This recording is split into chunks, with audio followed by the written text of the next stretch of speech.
All right, we're back with another episode. First, the sponsors. Head over to www.johnbartoloshow.com and check out a complete list of the sponsors there. I'm going to rattle a few of them off now.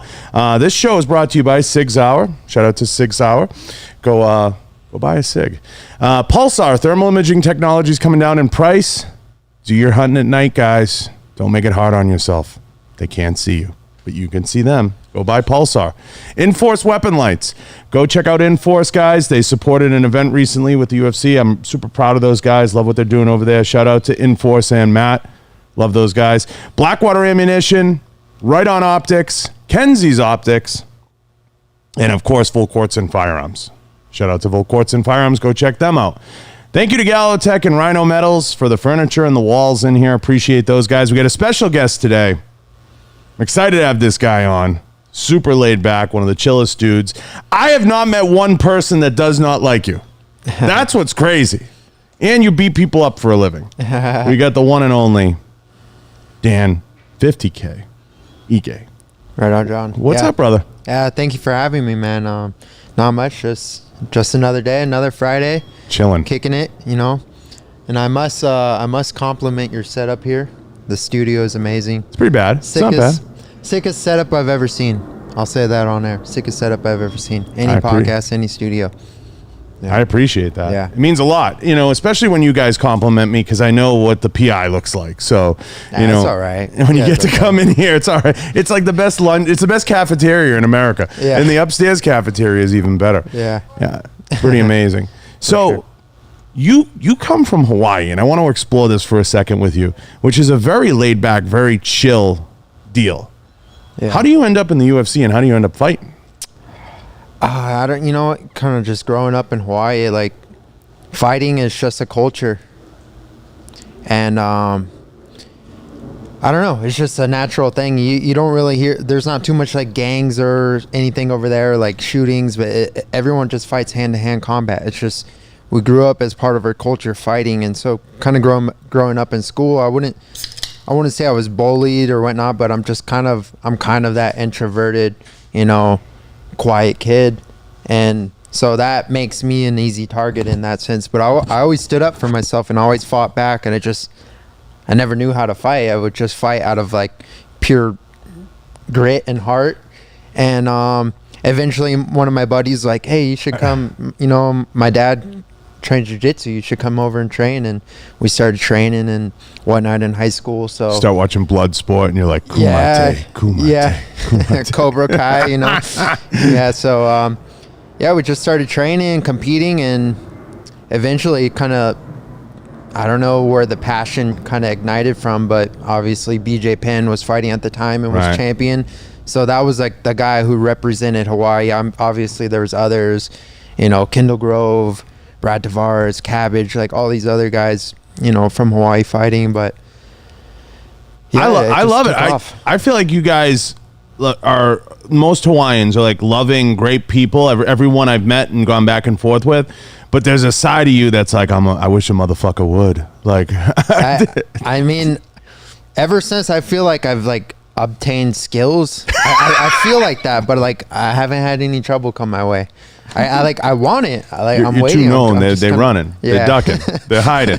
They're running, ducking, and hiding. Yeah. It is an interesting thing though, the Hawaiian culture versus, you know, what you guys do in the ring, because there are some fucking badasses that come out of there, and there's some great jiu-jitsu for such a small area. It's freaking amazing. Well, I mean, just in general, like for me, although I've been in Vegas for 6 years now, like I'm every time I fight and I carry that Hawaiian flag, like I'm proud. I'm proud to carry it because it's such a small island in the middle of the Pacific Ocean. Like, we're not supposed to make it. We're not, like, we just don't have the resources. We don't have the coaches. We don't have, like, all the coaches over there, their full-time job is usually like construction or teaching or doing something. Coaching is their hobby.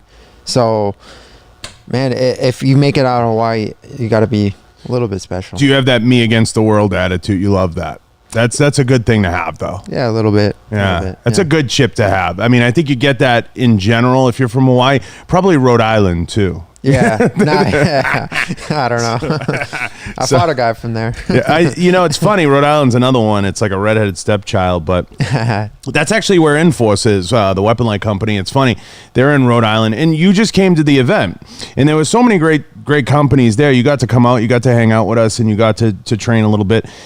Super cool, right? Yeah, I had a lot of fun. It's not every day I get to go out, get on the range and shoot some guns. So like to do it with cool people and like other fighters and guys who are experts in that field and just different vendors and sponsors and kind of pick their brain and on their expertise. It was cool. Yeah, it's just a little, we just figured we wanted to make it as close to a day away from work for you guys as possible. I said the more it's a chill thing and they leave happy and eat and chilling, a little day out, half day outside, you know what I'm saying? Just change it up. Stress-free. Stress-free. Yeah. We're going to do it again. Oh, 100%. I'll be there. We're going to do it again. And Enforce and Volkortson and all the brands are going to do a fantastic job. What was your favorite bay? I meant to ask you. They were all pretty fun. I mean, obviously that first one wasn't with Tony. You got Tony there. Yeah, it was intimidating. Tony's he's a fucking intense animal. Yeah, dude. I thought we were gonna start doing burpees and flipping tires and then shooting guns. So I didn't know what to expect. But yeah, Tony's an animal. I followed him long before, and then just to see him there and in person and like get to learn from him was cool. Well, he was one. I said because Tony and I obviously really close friends. He said we said who do we get to have this? We have to have Tony. He's the only one that can command that presence. And I think the next time around we're gonna have some really fucking cool competitive shooters. I mean, we had Colby Pavlok there, who's no slouch, 4-time rimfire world champion. So he's no slouch at all. We're going to have some really cool people there for you next time. It was exciting. It was a lot of fun seeing you guys excited and everybody in the beginning a little bit like, maybe, should I try this? Like, yeah, it's like this like anxiety, like kind of nerves take over and you're like, oh, I don't want to look bad, but it's just, you guys don't feel that enough, though, because you're so good at what you do, and you guys are pros, and it's like, I love seeing you guys a little out of your comfort zone, because I go to the mats with you guys, and I got to deal with Cody beating the fuck out of me, or Chiesa, or someone, Eric Anders wiping the mat with me. I hate that. Yeah. So, no, I like being, like, new, like, a little uncomfortable. Not good at something, because I want to learn. I want to, like, even like this, podcasting, like, it's not my natural whatever field of work. Like it comes natural, but I get nervous. Like I get nervous more than maybe going into a fight because I train it. I don't train this. I think what's hard for you guys is you've become so good at your craft and you've become so skilled and respected that it's a little bit of like, am I going to be as good doing this? Should I not do it? You don't remember what it was like way back in the beginning where you're like, fuck it, I'll do it. Like, you got to get that little bit of like, I'm just going to try it. And I think there's a lot of that. I think there's some fear in trying the unknown sometimes. I mean, the ego will get in the way. You know, what are people going to think about me? Especially like, okay, now I'm a public figure now. I have a blue check mark. Oh, what are they going to think about me? I'm going to look bad. Like, you can't think about that and just do it and learn. No. Yeah. Have you loved living here or do you miss Hawaii? I do love it here, actually. I mean, I consider anytime I go somewhere, whether it's New York or Texas, and like I fly back to Vegas, even like when I go to Hawaii and I fly back to Vegas, I'm like, I feel home. Like Vegas is home. Obviously, Hawaii is always going to be my home. And that's where my roots are. That's where my family is. And, but I like Vegas. For me and what I do, it's perfect. Training. I love, obviously we have the UFC PI and Extreme Couture, and we just have great resources. It's cheap. Hawaii's super expensive. Hawaii's crazy expensive. I had a cousin who lived there for a while. It's crazy money to live there. Yeah. I mean, I was working construction, making decent money, like working hard hours and training and like barely making it week to week. Yeah. So we are the ninth island here. Yeah, we are. We are. Yeah. So they say. That's what they say. But I mean, I moved here. I came here. I'm from Boston. I can never go back because the gun laws and everything in Boston are so fucked up in Massachusetts, and the leadership's so fucked up. So I can never go back. I mean, I could do like a New Hampshire, live free or die. I would do Florida. But when I moved here, the pleasant surprise was the food's good. Yeah. There's nightlife if you want it. If you want it. And you don't have to deal with like a city. Yeah. That's a big thing with me. Like, you don't have to deal with, like, I got to take a train and a bus and 14 cabs to get somewhere. I mean, it's kind of a suburb town. Like, you don't think of, like, obviously someone thinks of Vegas, they're thinking the casinos, the nightlife, the party. Butt naked on the strip. Yeah, exactly. But I mean, in reality, as a local, like, if it's there if you want it. Yeah, but like we spend our time mostly in Summerlin or Henderson, and we're just, we just kind of mosey through. Yeah. I don't mind. A lot of people ask me that. They're like, "Do you like it?" And I can say yes, I do now. I mean, I feel, after 3 years, I could say I do like it here. Yeah. It's a good place. And like you said, the cost of living's reasonable, at least not out of whack yet. But Hawaii, I heard it's like $9 for a gallon of milk there. Yeah, I don't drink milk. Yeah, that's what. That is funny. Now, you get out of there, you come here. At any point in all this, did your family think you were nuts when you were thinking of getting into fighting?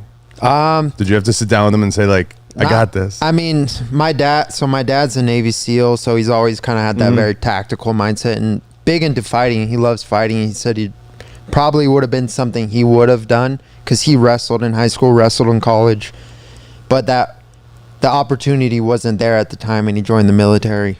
And then my mom just, she's 100% supportive, super hardworking lady, worked 3 jobs growing up, she was never had money even to this day, so I always feel like I want to give back and support her in that way, through fighting.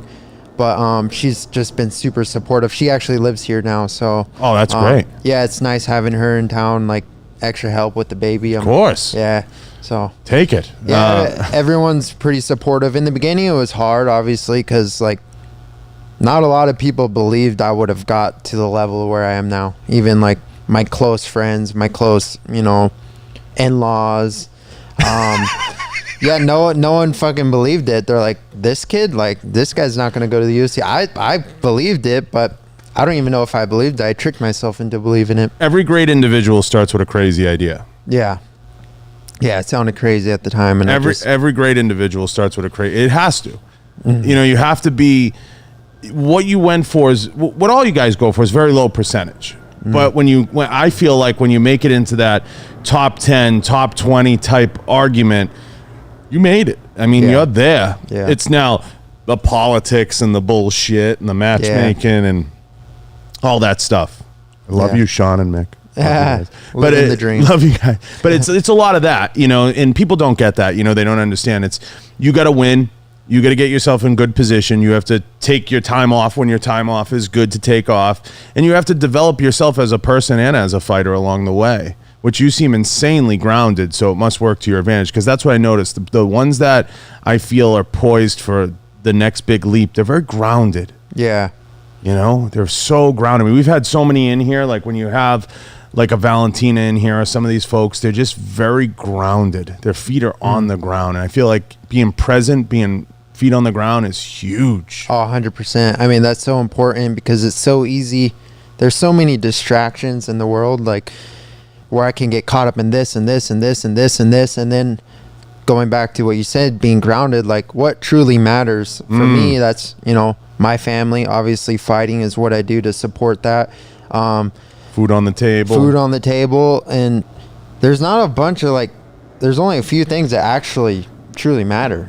The best small group of friends. The best thing you said right there is there are you have to focus on the few things. Yeah. It's like an 80-20 rule. You have to kind of stay focused on those things. Your training, your circle, and just the people you keep in tight around you that are advising you and helping you and guiding you, and that becomes so critical. Do you ever think of do you feel like you're at a point where some of the younger bucks that are coming up, you're kind of maybe within the team structure, you want to mentor them a little bit or give them some advice? Yeah, honestly, I do. And I've never wanted to be that. I didn't want to be that guy to try to tell you what to do, but I mean, I'm 30 years old now. I've done a lot. I've, came a long way. I don't even know how many pro fights I have. I have 18 pro fights or something. It's crazy. Just that experience that I've accumulated, and I want to one of my buddies, Puni Pagoa, he just lost his second pro fight. He's 1-1 now, and there's things he did in the fight that I saw that where I could have related, so I sat him down the other day and just told him from my own experience and perspective to where he can use that to grow and get better, and not in a way oh, you did this, you suck, but hey, you did a great job, but here's little things that you can take from this and apply and, you know, grow tremendously. Isn't that weird how time does that to you? Yeah. Where like just all of a sudden you want to be like, hey, come here, let me show you. Your money goes in a wallet. Like, Yeah, no. I think for me, it's just kind of becoming a dad. Like, I've forced maturity. I'm still like a kid at heart, but No, I think it's a great. I think mentoring in your own way. Not everybody can. Like I could never teach like that. Like I'd have to have AP students or something because I have no patience. But I think it's a patience thing, and I think what you learn over time, whether it's being a dad, the guys who are really good at picking their spots, they're patient. Yeah. And you know, there's certain people you'll be able to kind of coach up. And then there's some people that just it's not going to work, and you don't, you know, and you mentor a little along the way. But I think it's always fun to start to you're at that place where your mark is starting to really be imprinted, and I think going forward it's only going to get bigger. You know, it's only going to become a bigger footprint.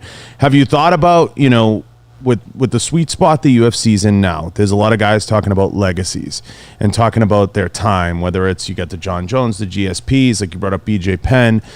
Is that something that you start to think about? Because in the old days of UFC, some guys fought like 3-4 UFCs and they were like a bartender. You know what I mean? Now you have to think about what the long term looks like. Yeah, I mean, I've always, and I don't know if this is kind of going off the topic of your question, but like when I first moved to Vegas, I got into managing fighters.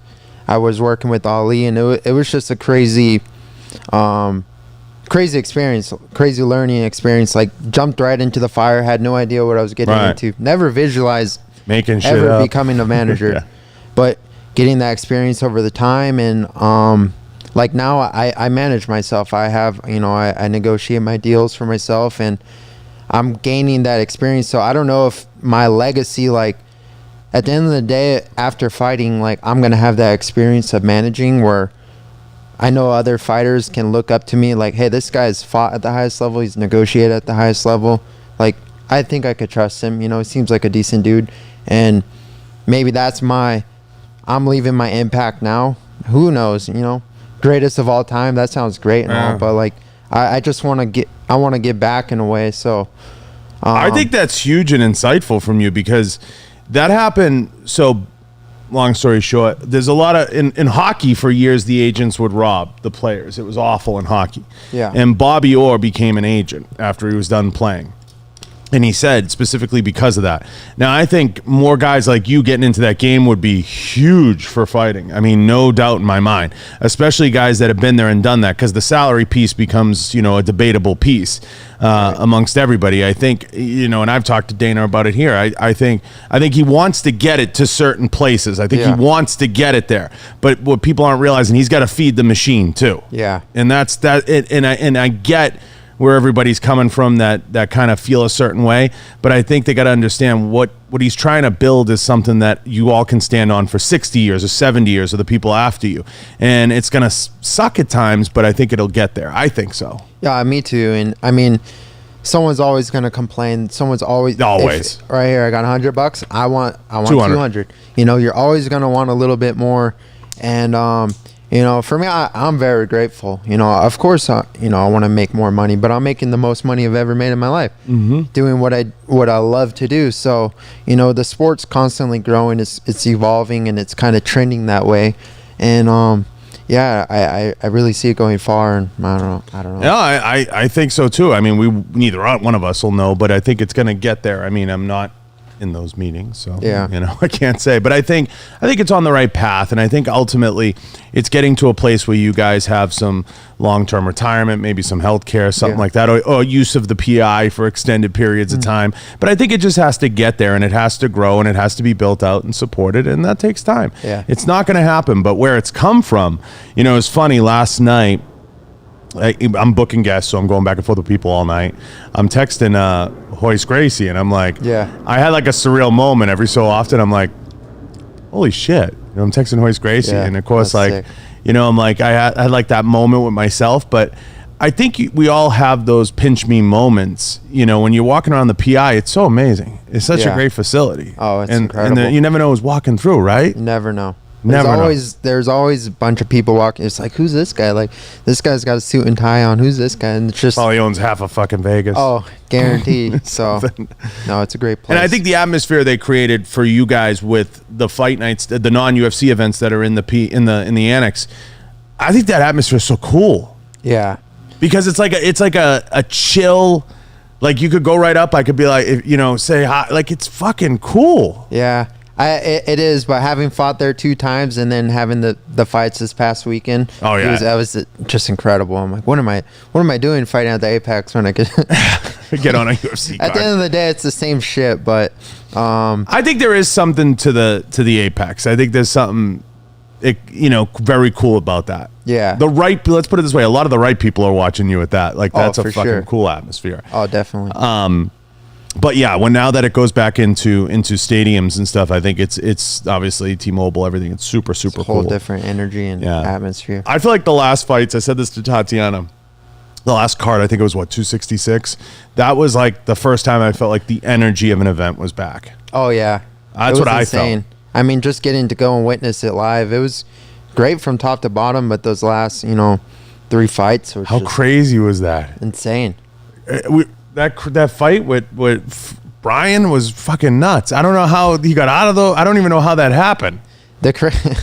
You know what the crazy thing is? So that fight, as great as it was, great fight. A fight broke out in the crowd, That was better. and everyone just turned their heads to watch that fight. That's awesome. Yeah, I don't know. I don't know. I know I was watching that, and after the second round, my jaw was at the floor. I couldn't even, for the Dude, next it was- 15 minutes, I couldn't even. It was insane. It might have been the best UFC fight I've seen. Oh, I mean, for me, it was It's- as far as I can remember. Watching a live fight. I've never seen anyone escape. There was definitely 3 bona fide submissions, right? There was definitely 3 bona fide submissions, on Volkan. He had the triangle, he had a guillotine, it looked like a Darce at one point, but I don't know how he got out of those. Dude, it was just grit and it was determination. madness. It was Yeah. madness. It was. Those make it fun, and I think that aided to the atmosphere, and I think that kind of everybody was like, okay, get on your Yeah. feet. I think Yeah. it was just one of those nights where it was a lot of fun, and I think going forward there's going to be more of that. I think they're going to recapture some of that as it goes forward, but 100%. yeah, it's just gonna take time getting people out, getting people cheering, getting them having a good time. And now you guys, we were just looking at them out there. Now you guys got cards. You guys it's Yeah. just cranking. Yeah, it's just cool. cranking. It's cool. I mean, the cards. I collected cards a little bit as a kid. I don't know where they are. I lost them all, but we all did. We yeah. wish we had them. yeah, I wish I had them now. But just having them now and dude, I have my own rookie cards and my own. It's crazy. Whatnot. It's cool. It's something I could give to my son. Like you mentioned, Amazing. it's just Amazing. yeah, it's something that I could hold on to forever. Amazing. Mm-hmm. Yeah, I think it's going in the right direction, and you're in a sweet spot. I think the next 5 years are going to be tremendous for guys that are guys and gals that are in a similar position to you, where you're going to start really hitting your stride and crushing it. What do you think?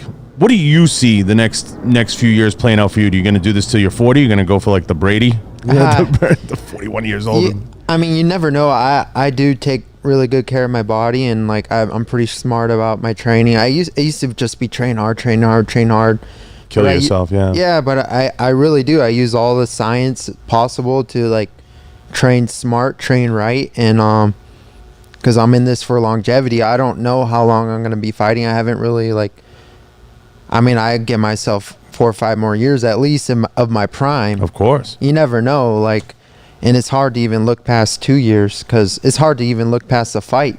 You don't even know. can't. One fight could change your life. But I know all the risks and everything that comes with. There's risks every day when you just walk outside, go into your car, and jumping on the freeway. There's risk in day-to-day life. But as far as fighting, I don't know. I'm in my prime, and I'm just embracing it. I'm in the moment. Yeah. Yeah. I would. I wouldn't look back at 30. I could fly. Now, forget it. I'm washed up. I can barely get out of bed.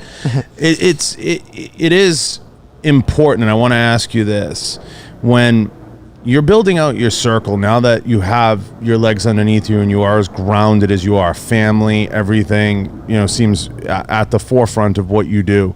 How important is it as you let people in, or even let them into your world, even coming here and sitting here. How important is circle to you, and how important are the people you keep around you? Oh, it's extremely important. I mean, I could probably count on one hand like my circle. That's like maybe 10, like max. Tops. Because outside of that, it's just like, you know, I have friends, I have acquaintances, I have people that, you know, I don't talk to every day, but I can talk to cordially and have a great conversation, and like, and then my life goes on. But like that small circle of people are the people that are going to keep you accountable, the people that can be real with you when you need them to be, and you can, you know, vent to them about certain things and just kind of guide each other in the right direction. Like my circle of people, like we're in the, I don't know, it's like a mastermind alliance. Mm-hmm. We want to help each other grow, know when to pull someone back from something. If my friend's going down, you know, a road where I see him, like I can grab him because he trusts in his circle of people. So I think having that small circle is key. Here, though, I would say that's the most transparent thing. Like when you meet guys or gals over Extreme or it's certain, you can tell almost right away like who they have around them and how it's gonna go, because you've been around, like you said, 6 years. I've been in this town for almost 3. You reach a point where you can kind of tell when, like, okay, like who do they got around them, what's going on. This town has a way of being a really good mirror. In so many ways. Like you could see a reflection. Okay, that's where you are. You know, there's some people that go down a path where they change managers 14 times, they change corners 100 times. They don't have something right. They're looking for that like holy water. I don't know. They just want to find. Yeah, that's kind of the way I've always explained things or saw things. It's like the guys want the magic pill, the magic potion, the holy water. They want this coach, and like I'll bring up me and Eric and I, like when I started working with Eric, we were just drawn to each other from the beginning. He wasn't, you know, coach of the year. He wasn't anyone special, but I saw a guy that, you know, he believed in me and I believed in him, and he wanted to grow. That was like the main thing I saw in him was his willingness and wanting to grow as a coach. So like I grabbed onto that. He grabbed onto me, where we built each other up. You grow together. And like I know everyone, I want to go train with Henry. I like Henry Hoof, great coach. Ray Seffo, like big, you know, big name, big legacy, but like I picked the small guy that wanted to grow and be the best. You always want to buy a stock on when it's on its way up, at a 45-degree angle, or, you know, that's the best time. And I think people don't realize, you know, it's easy to say I want to buy it at rock bottom, but you got to know when it's going to turn, you know. And I think there's a lot of guys, you want to find people that are equally hungry. Yeah. You know, I think you want to find someone that's hungry for it and that grows with you. And that's the best combination always. 100%. In business and life, everything. You want to find someone that's attacking their day. Yeah. You know, versus sleeping and just having through that synergy. Like, I mean, you can have someone like that, but if you guys don't like match or don't have that synergy, then it's not going to work. Like if we're not on that same wavelength. So I don't know. I get it. A lot of people ask me about gimmicks. What do you think about gimmicks in the UFC? People that run game. Like what? Like, well, let's take. We always use the like. I could pick on Colby because I know him. The Covington or something. Yeah. You know. Do you feel like I had this talk with we had this talk with everybody almost, but Cody and I talked about it at length. Like, do you feel like guys overdo the gimmick and don't just get in there and fight, or do you feel like you have to have a gimmick like a Sean O'Malley or like a Connor? I mean, I think it's good for the sport. Like, I'm not going to go out there and create a gimmick. It's just not me. Right. Some people like Colby can do it, even though it doesn't come off as natural. Like, I think it's purposely like that. Like, yeah. And then he drives this like weird factor. Like, people either want to watch him or watch him get knocked out. Like, people want to watch. People want to tune in. Jake Paul, like what he's doing, like whatever he's doing is working because everyone's tuning in, and it's crazy. Dude, I don't know. It's crazy. Yeah. That's just not me, but I'm watching. I think those celebrity matches will last. They've always existed, you know. Do you think, I mean, obviously he's hand-picking his opponents. Duh, we all see that. You know, but do you think he's ever going to fight someone that's actually capable of knocking him out? Possibly. I mean, honestly, I think he's really good. I mean, yes, his matches are picked. He has a great management, has a great team behind him, but he also has the resources to fuel and have the best training. And I think he takes his training serious. As you know, people can judge him, but he's doing it right. He's making money, and he's taking slow steps in competition. I mean, he fought a world champion, like maybe past his prime, of course, but still, he just beat a world champion. And the guy before that, Ben Askren, he beat another world champion. Not the best boxers, Right. but he's still beating these guys along the way, and they're little stepping stones in his career. I mean, I don't really see him calling out Anderson Silva, but I don't know. Yeah, I think at some point that ship, I think his talent is meeting the expectation really well, and that's a product of management. You know what I mean? They're setting him up with these opponents that it's very carefully managed, and I think that that's a good thing. But I do think there's something to that celebrity, whatever world, and I think it's something that I don't want to say, has sustainability, but I think it's not a bad thing. Like, why not have even celebrity grapple matches or something? I think that there's something to that, and I think somebody's going to harness that, and someone's going to promote. Maybe you one day, your management now, True, so true.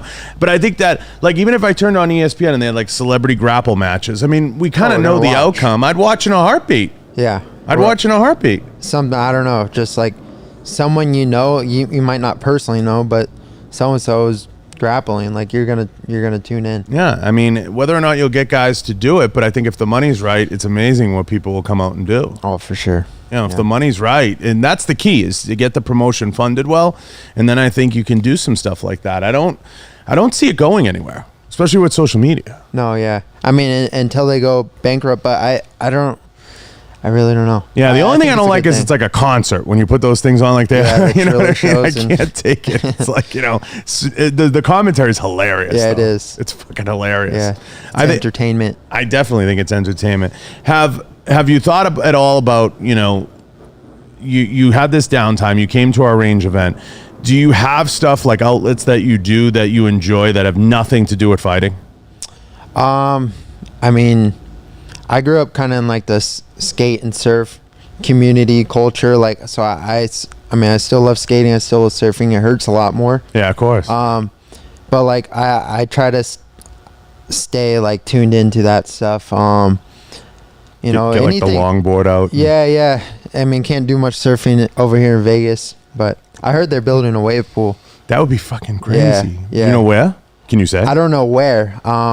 That this company, Surf Lakes, I think they're an Australian company, but if you YouTube it, Surf Lakes, they have a bunch of locations, but it's fucking sick. It has this big like pool of water, and there's like a pump in the middle, and just pumps out like some curls. Yeah. Where look that up, Roy. We gotta find. How much is that? Like an hour? I don't know, but I want to invest in it because. Let's say, we got an investor here. Yeah, I'll invest. It's going to be called Las Vegas Surf Lakes is what it's supposed to be called. Okay. Where's it going? Let's see. Like Mead? So they have like, Mead's draining right the now. cool thing is they have like 5 different waves. Like, so they make the bottom, which is the artificial reef. Mm-hmm. That's what makes the wave. So they'll have like your easy kind of beginner wave all the way up to like a barrel slab, like Point Break, fucking, like a 50-foot wave. Yeah, get fucking killed. Get run over. That's crazy. But yeah, no, I love that. What does it cost to put one of them in? I don't know. Rory, you're looking at it. You're smart. What is it, like $1 million? For the wave pool? Yeah. Oh, more than that. Yeah. Oh, the level that they're. We gotta get more fight bonuses. I'm not seeing where they're gonna put it, but it looks like somewhere on the strip, according to the building. No way. Yeah. That would be I have no crazy. idea. Yeah. Imagine on the strip. That would be crazy. Yeah. That would be. I mean, I definitely think stuff like that is so much fun in such a release, and it gets you outside. And I think anybody who has a hobby that gets them outside, like I look at sometimes Valentina's stuff, she's like outside in the woods, hitting chopping trees down with her hands, and then she's making bread. Yeah, I'm good. Yeah, I'm all set with that. I don't have that mentality. I'll jump on a mountain bike, but I don't know about the chopping. We're gonna draw the line at fucking leg kicking trees. Like it literally, like watching some of her stuff, it's like training for the kumite. Dude, it's like kickboxer. She's so gnarly. It's insane. I look at it, I'm like, I gotta get outside more, and I'm ready to collapse. My tits are in the oatmeal, and she's she's fucking going strong. It's the truth. I love having you guys on and hearing your perspective and what you guys do and how you prepare. When you're preparing for a fight, what do you do that you feel you do differently than everybody else? I don't know. My mind just goes to weird different. It's like I do the same thing I do every day, but if I'm in camp, I have this weird kind of switch in my head that I block all the bullshit out, and I just focus 100%. I don't know what I do different.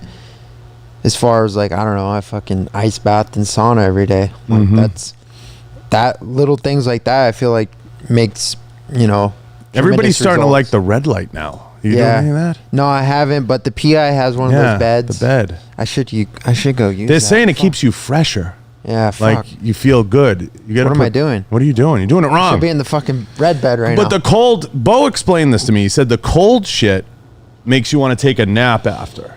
Like it shuts your body down? I don't know, because like sometimes I'll start a day with an ice bath. I'm a big coffee drinker, so like... Oh, you're flying. Yeah. Sometimes I'll jump in the ice bath before anything. I'm tired as fuck. I'll jump in the ice bath and I'm like, I don't need coffee. Like I feel... I sleep with the Uller, so it's the opposite. Oh, yeah. I used to have one of the chili pad. I got the 8 sleep mattress pad now. Thing's fucking... badass. Yeah, isn't it crazy? Yeah. How cold do you get that thing? Mine's like the North Pole. So it's pretty cold. I guess the one I have, like, it's programmed so like when I'm in a deeper sleep, it'll go colder. But when I'm starting to go into REM sleep or whatever, like I'll start warming up a little bit. It's cool. It's crazy. Yeah. I got it. Bo was like, you have to get the Uller. You have to get the Uller. I was like, all right, I'll get it. So I get it.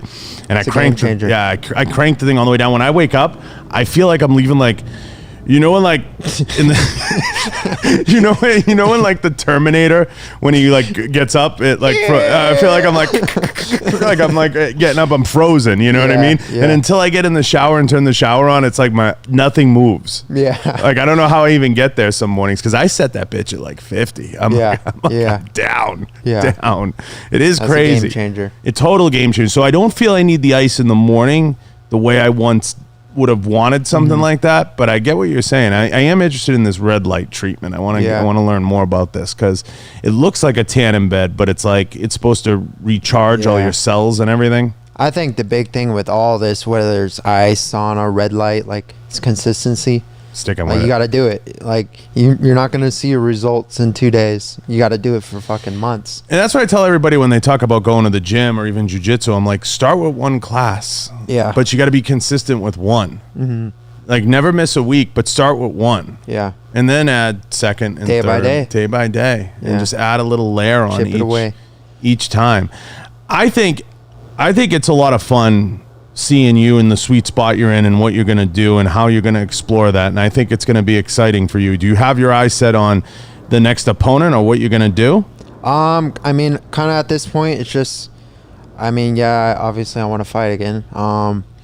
December, for me, time frame wise, I want to, I'd be ready to get back by December, but I'm not in a rush. I fought in June and, I had fun a lot in like 2020, 2021, like, I took a lot of fights, and it was fast. Like I when I like look at my UFC career, it's like a roller coaster. Like I took the fast road, and I went for the title, like the fast track. And there's good things and bad things to take away from that. The bad thing is you don't really have too much time to like sit back and grow and really look at the big picture of things. And because I'm constantly going, so. This last fight was nice to like, even though I took the L, it was nice to like sit back and reassess everything and make some changes. Yeah, make a little changes, like nothing too big, like not like a change as in an excuse, like, oh, I got to do this or change camps like we were talking about earlier, but just like the little small details and like go back, get grounded again and just, focus on what really matters and like have fun with it again, grow. Because for a while I was like kind of like depressed and just sitting there like, man, I was so close to the title. What do I do now? Like, oh my God. Yeah. I'm just gonna You don't want to go in a pitch it panic out. mode. Yeah. Like you have to reel yourself back in a little bit. Like whoa, slow down. And downtime can work to a fighter's advantage. Yeah. If it's done right, and you go into the lab, you work shit out, you figure out what you want to add to your game. I feel like you can come out 50 times better if done right. Yeah. But some people don't take time off the right way. You know, they'll start partying, then it's harder to get into a camp mode, and it's harder to kind of stay focused. But you've eliminated a lot of those distractions, and that's going to contribute incredibly to your success, I think. Yeah, and I think it's going to be huge. You know, so how you build all this and how you pull all this together as you go forward, and I know that you will, is going to make all the difference in the world. Because I think next year a lot of things are going to have to start to change, whether that's with crowds and everything else, because COVID's obviously been a backbreaker for everybody. Yeah. You know, I mean, there's Crazy no doubt. times. And you see, especially in the fight game, everybody jumping in, short notice fights. Oh, big check. Let me jump in. Let me do this. Oh, don't worry about it. There's no consequences. Yeah. And I've had guys say that to me, and I'm like, what about the damage, dude? Like, what are you talking about? You know, so you got to be a little careful and pick your spots, but you still got to pay the bills, and that stuff matters. Yeah. But I think when you go back into the lab, if you take that little bit of downtime and you reassess and you figure out your path, Yeah. it's going to make all the difference in the world. 100%. I mean, you can have this like clear image in your head of like how I'm going to get to the top, and sometimes it doesn't work out, but that downtime is where you reassess. Like for me, I was so close. The picture was so clear. Like I could touch the belt. It was right there. I could touch it. And then it's like someone threw a smoke screen, and it's like, fuck, where do I go? Like I'm not back at the bottom. I just have a little detour, and I have to find the new path. And in that downtime is where we go back, we get our pen and paper and draw the map. So yeah, I'm in a good place and excited to see where to show my growth. And I always want to show my growth. I don't know why, but I'm in this to be better and constantly get better. If I stop getting better, I'll probably retire, but I'm still getting better. I think Aldo gives everybody a lot of hope now. Dude, Aldo's, I mean, that's crazy. Yeah. He looks better now than he did. It's crazy. Yeah. Yeah. How sharp he's gotten. Oof. He's got a tough fight coming up. But he looks super sharp, and he's earned a tough fight. Yeah. You know, I mean, he's just great. I mean, when has he not been in a tough fight? He's I like can't even ageless. remember. I mean, he was throwing hands like he was 25. Yeah. I was like, holy shit. He's a beast. Animal. Listen, I love having you. You promised to come out for the range day again? Oh, for sure. 100%? Yeah. And you got to come back in here once you get things rolling again. We got to talk about some shit. Yeah, guarantee. Yeah, Guaranteed. 100%. Listen, I love having you. Yeah, thank you. Thanks. Appreciate it. Yeah. And I mean it. I've never heard a bad thing about this guy. Ah, come on. You ask around, never heard a bad thing. It's crazy. And once in a while you hear something like, yeah, he's cool. But no, everybody was like, that dude's the man. He's so chill. So I appreciate having you and you taking the time. I want to take a minute, thank the sponsors. Right On Optics, Full Quartz and Firearms, Enforce Weapon Lights, and of course, Legion Targets, 221B Tactical, and Pulsar Thermal Imaging Technology. Go to the website. There's a complete list there. There's a complete list down below, guys. Go follow Dan Ige.